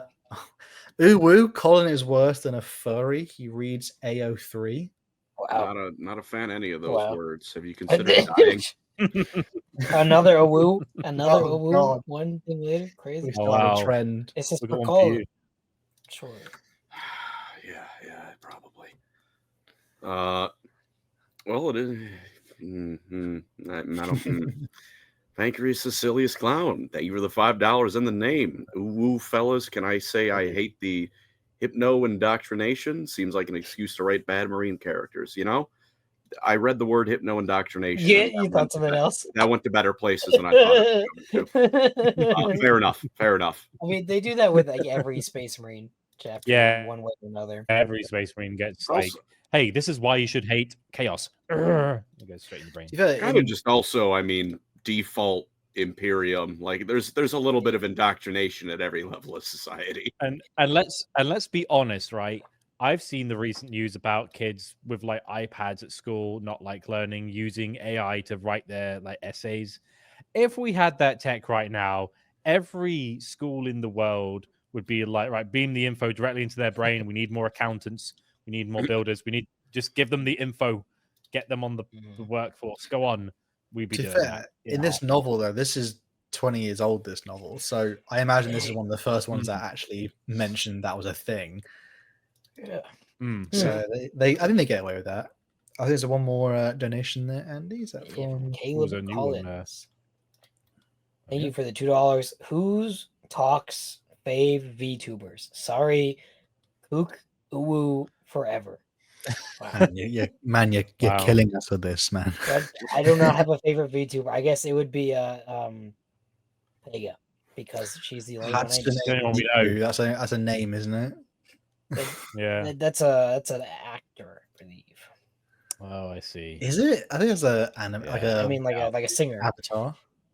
Yeah, she is an avatar, but it's like an artist. I don't know if it's the same thing as a VTuber. Wow, I got maybe she is a VTuber. Technicality on VTuber. I don't know, bro. I don't know. I'm just saying stuff. Bro, got actual lead. Wow, I bet Colin knows the answer. He's just not saying anything. I didn't actually hear the name, so I'm kind of just lost. Hatsune Miku. Oh yeah, no, that's just a computer voice. She's a friend to everyone, but there's no person behind that. It's a lie. It uses a voice bank. That's how all those like singing anime women thing work. Damn, we need Bricky here for you to unite on your love of VTuber personalities. Listen, fuck him for getting them into the wrong Warhammer. Oh dear, man is a degenerate. So what, Mike? Eli did not say the N word. What are you talking about? Okay. Fucking Christ. Anyway, so Temple of Chaos on Fenris. What's going on, Hal? Yes. What's happening? Ragnar at this point is pretty tempted to let Strybjorn die. It's pretty like again, like I don't do it justice. He is warring within him, but eventually he helps lift up Strybjorn. Like they start carrying him out in like the injured man himself. Eventually, they realize like this, their group who held off the sorcerer is definitely dead, and they get confronted by the guy again. The two of them actually team up together to go take on this sorcerer, and through their teamwork together, like they actually put their full trust into each other, as like brothers should. And eventually, they do manage to like take him down. He is someone who we will, unfortunately, they actually kill him, but this is crazy. This person, we will be hearing from this character again. I don't never want to bring it up in this episode because he has more of a part to play later, kind of. It's Nagash. It's a Thousand Sons Marine who like he actually can't die, which is interesting. He also, I think there's an offhanded comment where he mentions like, when you guys attacked Fenris, or you guys, he alludes to like the Prospero, like in the Space Wolf history that Ragnar has in his mind. It's obviously the Space Wolves are like completely just in doing it, obviously, and in some way there's a weird mix match where he's like, the Thousand Suns attacked the Imperium, and therefore we, the Space Wolves and ancient Space Wolves, they. Prospero was an act of self-defense, said Ragnar. And then the Thousand Suns like, you attacked us first, and Ragnar's like, that's not true. Duh. No. So it's an interesting, what we say, a little propaganda in the Space Wolf, stimulation crown thing, and they managed to take down their sorcerer. They're pretty beaten up and near death. This is when the others, basically because there was an alert like chaos is on Fenris. The entire Space Wolf chapter. Everyone is like, what? And they get like they leave the cave and they're like, the entire chapter who is on Fenris. The way they explain it is like each term of the great companies of Space, or like basically their own chapters, strong companies. Yeah, they periodically come back and forth to Fenris to recruit and rearm and things like that. That hasn't happened yet for Ragnar's group, but the group who are on Fenris anyway, all of them show up, and they're like, everything okay, it's basically boys. That Super Smash Brothers troll, where Super Smash Brothers trailer was like, everyone's here, and it's like Solid Snake, like, I'm here too. It's like, oh my god, look at all these guys. These guys are cool. And then Ragnar even, like, I think Sven shows up and says, like, they called everyone. They even had this guy called Bjorn turn up. And obviously that means, Bjorn the Fell-Handed, Dreadnought Daddy from Horus Heresy himself, literally. Don't call him that. The dude literally is awakened as well. I don't know. He literally is awakened at this point. So it's a pretty big deal that, again, in the saga of Ragnar Blackmane, he's getting pretty up there because he managed to kill a Chaos Sorcerer, and you can tell like a lot of the older Space Wolves are sensing like there's something maybe about this guy. He's not like a chosen one, but he's clearly he's finding himself in a lot of dangerous situations and he's winning. So they're taking notice of him though. That's kind of, I don't know if I remember any more to the first book. Again, like there's probably there's 6 books and a novella for Ragnar Blackmane. There's quite a lot of stories to go through. I would say the first one, this one is pretty good because it's, again, like I said before, is mostly a fantasy book. This one, there's no guns really or anything for like most of the entire book. I don't always do it justice, but again, like really good character dialogue and inner monologues of Ragnar throughout the books is interesting, and Fenris itself is a character. So, and the overarching thing of this story particularly is just like him and Grimskull. It's their whole Strybjorn and Ragnar trying to get over their differences, because after this book they're kind of thick as thieves. They put their differences aside and they realize, oh no, we're brothers now. You killing my dad wasn't a big deal. Don't worry about it. Chaos is the real enemy. Machine. They don't. Later on, they become.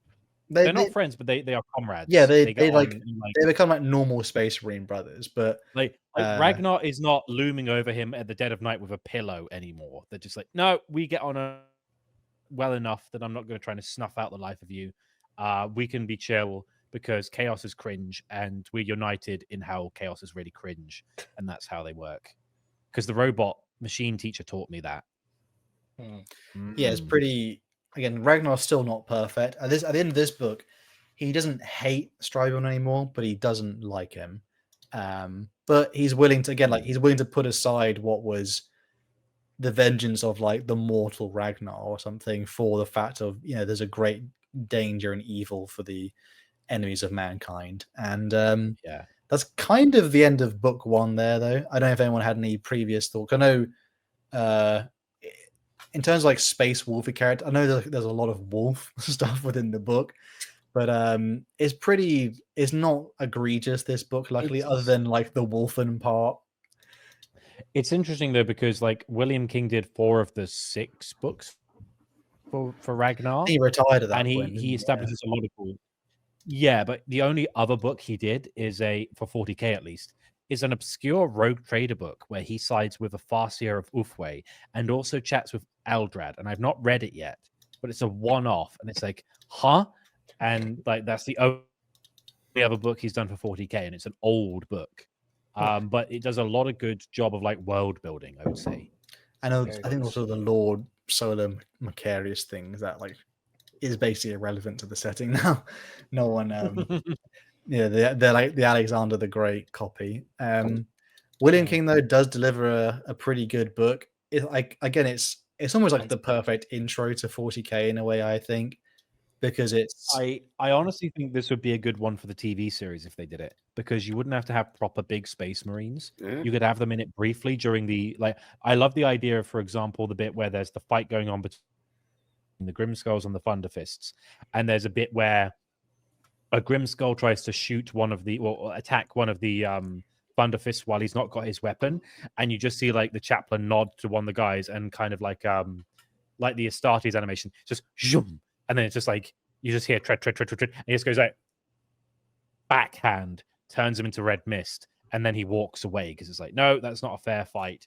And you'd be able to have like a little bit of CGI budget to do that scene, and you'd see how powerful a Space Marine is compared to a mortal person, and then they fight, and it's like a show of Vikings, the TV show. Like, yeah, you could get away with it, but how much of the story you could do is questionable, at least in a TV setting. Yeah, because like I would say like maybe 60 to 70% of it is like there's no Space Marines in the scene, so like it's very light on Space Marines throughout most of this stuff. No wonder it's so good. It's a pretty good style. Yeah, most of the characters are all like human ones, but and like, even characters like the only downside about this book are like the characters that you get close to all eventually die, kind of, and then some of the side characters are more they become like the main characters later. So without the greater context of the later books, like you don't enjoy them as much in this book. They're just like, who the fuck is that, you know? And then later on, you're like, oh, he was there the entire time. That's cool, man. You know.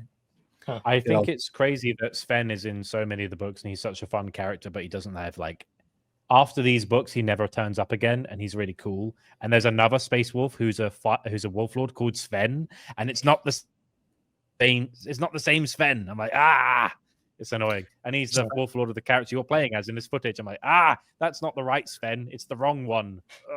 Sven in the books does grow out a mustache, a nice walrus mustache. I was like, I'm trying this out. I'm trying out my look, essentially. My Space Wolf look, though. That being said, though, that is right the opening saga for Ragnar Blackmane. He is now a Space Marine, and he's killed his first Chaos Trooper. He's still not left Fenris yet at all. Yeah. But I guess if we do another episode, the preview for that episode will be Orcs. Xenos, baby. It's a lot of Xenos for the upcoming stuff. Nice. Xenos stuff, though. We love Orcs. That one is a really good, but I literally have to say it now. There's a scene where like literally one of the Orcs says, we didn't put any fuel in the truck, and then one of them goes, no, I did it earlier. So they believe that they did do it, and therefore the truck keeps going. So God bless William King. God bless you, man. God bless the boys. God bless William King. I will ask, like, obviously, Colin, you were a nay at the beginning. Like, what are the current thoughts on the opening saga? So I probably would like the Ragnar books. The problem is I'm not going to like them because they're fun Space Wolves books. I'm going to like them because William King's a good author. Then it's going to remind me of Gotrek and Felix. So it's not as buddy cop, though. It's not. I wouldn't even say they feel the same, though. No, I'm not saying it's identical. Like, I'm sure his writing style bleeds over a bit, and I would read them and like them in spite of them being Space Wolf books. Fair enough. To be fair, they are really. I think of all the ones I've read, and I've read a lot of Warhammer books. Indeed, the characters are really good. Like even my little quote here, "Order of the Gravy Stain," is a reference to the only fat Space Marine in canon, Hager the Mountain, who has like a mutation. He's got a beer belly. Funny. And I just love their little like conversations, like, "Oh, this is glorious Hager," and it's like, "Oh, is that the Order of the Gravy Stain on your arm?" And he's like, "What? Oh no, that's just actual gravy." Like, yeah, they have like really nice William King is very good at doing like character interactions and the little details, but also the world building, and that's really cool. Eli, because obviously I don't know if you've read any of the previous stuff before. Any thoughts, feelings about Ragnar's opening transformation, say his opening saga? Yeah, he's a G. I have not read the Ragnar books. I wish I have, but Ragnar is a G. I don't have much more to say. It's everything I expected it to be. To be honest. He's pretty. It's not one of those like things where he's overpoweringly strong, or like he gets loads more kills than the other guys. But he's pretty good in combat because if a lot of other people are like kind of a bit scared or frozen in place, he will just yeet into it, not like stupidly, but he'll be the first one to like get his nerve under control. And he's not dumb, so he actually uses his head, but then when he doesn't use his head, he gets chastised for it. Though, like be smart. Well, I guess the only thing I have like being critical is letting Space Marine aspirants blow their head off and kill themselves with grenades is like a massive waste of resources, and all that time and resources for nothing seems kind of hard to believe, even for the Space Wolves. I think it's one of those that it's in a training scene where like it's like post a training scene, and then like they're putting their equipment away, and one of the other recruits is being an idiot, and then he does that to himself. And I think to be fair, these guys are like, I would say though that the Space Wolves specifically are kind of one of the hardiest ones where there's so much death. Like Caliban. Oh, we don't have a Caliban anymore, but when there was, Dark Angel's like, we're surrounded by chaos beasts. Like, yeah, we got that, and we got krakens and wolves, and like we technically have like a volcano area where it's like summer all the time. We have every worst case scenario on Fenris, and also no one gives a damn about our safety, and we're so mental. We're just gonna make like the strongest alcohol that would kill a mortal if they sipped it, but just we want to get wasted. Screw it, why not? Like Space Wolves are built different. I just always think to the guy on the bench going, "Oh," and then that makes for a funny scene. Here's a deep cut.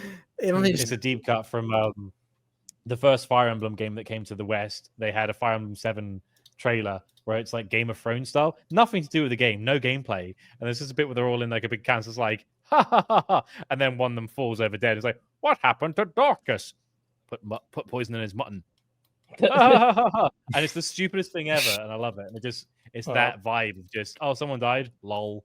I just can't imagine making it. The dude made it that far in just to die at the dinner table. Yeah, it's crazy. Very unfortunate. We did previously have it's been a few weeks now, boys, hasn't it? But the question of the week we did, was that for Godric and Felix, that episode, or was that for no, that one was from the Dark Eldar. Oh God. Oh God. Don't worry. It was tame for the Dark Eldar. It was #Home Alone. How do you get out of Camera? One from Wotan, Home Alone. I'd be so annoying with my hyperfixations, even as furniture. The Dark Eldar would throw me out. Respectable. You annoy your kidnappers. You can always try your best. The next one from random sub 7381. Deus Ex Machina, the spirit of Grungni to save me because end times warp fuckery. You know what? You pray for a Godric and Felix character to show up. He's not one of the ones that he sticks around, so that's a good one to ask for. And then where was the last one? I'm not entirely sure how to say this. Sagace Faliato, #Home Alone. I wouldn't. make of that what you will was the rest of it. The most realistic assumption. I'm not getting out. Wow. And then there was also not the question, just a shout out to Herald of Nurgle 7. When my blood sugar glucose alarm went off, he thought it was his. Oh wow. Flesh is weak. Huge. Wow. Damn. We did a new question of the week though for the boys. Andy, do you remember what the new one was? So I don't remember the hashtag, but the idea is, because it's a Space Wolf episode, because there's mod involved, who would be your Warhammer 40k or fantasy drinking buddy? It was #bottoms up. Mm-hmm. Bottoms up, that's the one. Very good. Bottoms up. Who would the boys choose? I was thinking about it. I would pick Lucas because he's just a laugh. I love Lucas the Trickster. He's so much fun. Respectable choice. Unless he had a heart attack. Him or Motley. I guess that would be unfortunate, but I'm assuming my drinking buddy isn't going to drop dead, but next to me. I don't know. Man, I thought I had a good one for a second, like Malcador, and I realized that is the worst punishment of all because he's just going to tell me the most. Like I'm gonna want to end myself. Receive the forbidden knowledge. Yeah, and then he's going to kill you for learning the forbidden knowledge. Do you want to see the abomination like chained in my basement? Like, oh no, Malky. What's going on? It used to be a Primarch. Yeah. Let me tell you this genocide I did. I'm going. I think I answered this for another one. I'm going Hamilcar Bear Eater. Yeah, pretty basic. Crazy name. Pretty good. I think I would do. It's a toss-up between a serious answer as Garviel Loken because he seemed like a chill dude, or Luther Harkon. Oh, hell yeah! I feel like Garviel will be a bit of a bummer though. He'd be like, "Oh, there's so much death. Like, oh, can't we just have a nice, fun night out?" I was like, "Oh, I hate my dad." Like, oh, Garviel, I get it, but please, we're here to have fun. Where's the guy who really likes Luther Harkon? Where are you at? Explore. We need you. Strongest soldier. I think Luther Harkon would be great though because it would be like we're having that chill time. And then he would just change personality. See, I just the worry would be he changes to the personality that just shoots me. Yeah. Although it'd still probably be funny. So Yeah, like who would you pick? I'd probably want someone real chill because I don't drink very much. So I wouldn't want a Space Wolf because I would never. They would be disappointed in me all the time. Probably someone like Aounchi. You just get like sip some sake on a mountainside in a very beautiful place. Well, he just gives me words of wisdom. That sounds nice. Who's Farsight's teacher and mentor? Pure-Tide. Yeah, Pure-Tide. That might be a cool one because he's not a very nice guy. He's kind of grumpy. He's just really good at his job. He knows a lot. He'll be fun. I think because he's not teaching you at that point. I mean, knowing a lot doesn't mean you're going to be a good drinking fella. There's a reason. Yeah, I don't think he'd drink that much either. I think he'd give you some weird, stupid advice. He'd be like talking about like the right way to hang toilet paper, and he'd be like, "Beards are cool, but mullets are not." He's a cool guy. It's like would you want to freaking drink with Sun Tzu?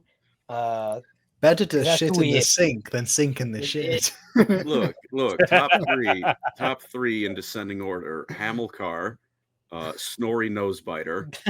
As long as you can step up to the headbutting contest, that's his favorite drinking game, and you're probably going to lose that one. And number 3, that's going to hurt. Janet Sola, call me a Bretonian. I'm getting up in the horse. Oh my god, that's crazy. God. Trotting his way to that answer. Anyway, we have a couple of donations before we call it a day. First one from Caleb Collins, $1.99. Could Snorri outdrink a Space Wolf? Uwo Neko Owo. He's a dwarf. He's a dwarf. Of course he can. I don't know. Do you reckon the Space Wolves look at the Leagues of Votan? They go, "That looks kind of similar. It's kind of similar."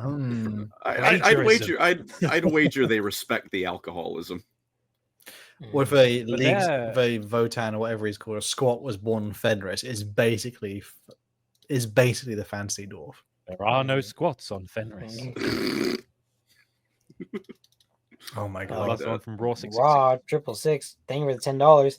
Sad you did not do my answer. Fourth one was funny, and the third one I think Colin would like. Well, you donated $10. Maybe we can find it for you if someone's real quick with it. Oh boy, you gave an essay. Oh my! The first one is just lie about being psychers, and then if you are psychers, just cause a disjunction. I don't know if jumping into the realm of chaos is where I want to leave, but I guess it's probably better than Kamara, honestly. The second is just hope you can find an unattended webway gate. Respectable. An unattended web Are you kidding? My word. I mean, there might be one at the bottom where they like. Who knows? Well, there's one in Chardot that leads from like Chardom, and it's still got like a band of Black Heart Cabal just standing there to protect. He's like, there ain't no undefended webway portals. Vect is too careful.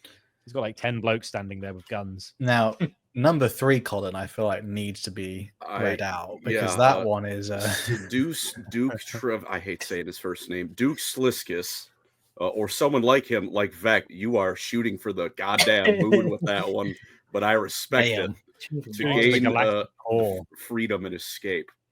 I feel like, again, he does have a lot of stuff under his belt that if you get access to, you'd be set. But I feel like you are not him. You are not them. You are not. They have much better options. This is not a qualm against you. This is a qualm against the Dark Eldar. Whole galaxy of people to steal. I'm just saying, Sliskus changes clothes every day because he never wears the same thing twice. He'll get bored of you very quickly.